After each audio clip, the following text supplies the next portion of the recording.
Hey guys, welcome to another edition of An Engineer's Opinion. This time I'm going to be talking about the new Q Founder digital stainless steel watch.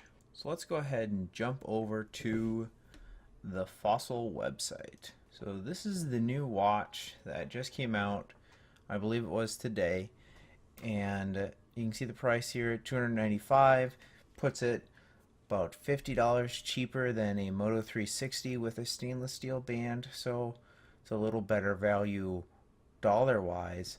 But let's go ahead and look at the specs, comparing them to the actual Moto 360. What we have here is 4 gigs of storage compared to another 4 gigs of storage, so they line up there. The notable difference here is the Q Founder has a much larger battery, but not battery life. They're actually estimating only a day of battery life, and Moto is pretty generous with their day and a half, and the 46 millimeter ones they estimate at 2 days.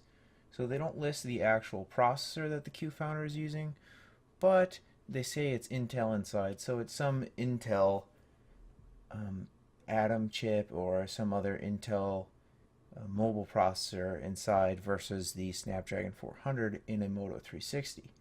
Otherwise, it's 46 millimeter size, so it lines up with the large Moto 360, and everything else lines up fairly well spec for spec. You can't tell it in this picture here, but if we go down to, say, this picture, you can see the dreaded Moto 360 flat tire, and the flat tire is normally from light sensors in the front so they can have a better ambient display. It's pretty close to a Moto 360. It's a little cheaper. The reviews right now, they're at 3.9 on their website, so let's go ahead and take a look here. They got 12 5 stars, 3 1s.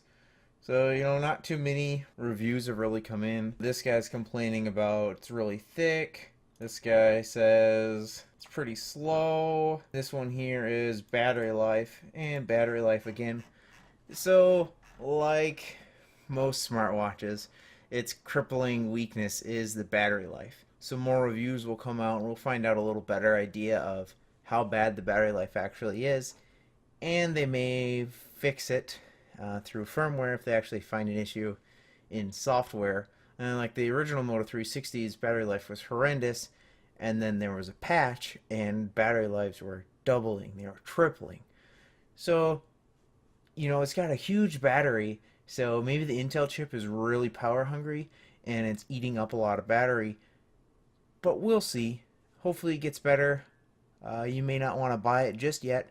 If you love Fossil, you could look at the Q. They have a different Q. They have a Q Grant, and this is not a smart face watch, but it is a smartwatch. So it has the notifications and activity tracking, but it has the normal analog face, and these obviously run about $100 cheaper. So that may be an option if you're looking for a smartwatch, but don't want the terrible battery life and don't need all of the fancy features.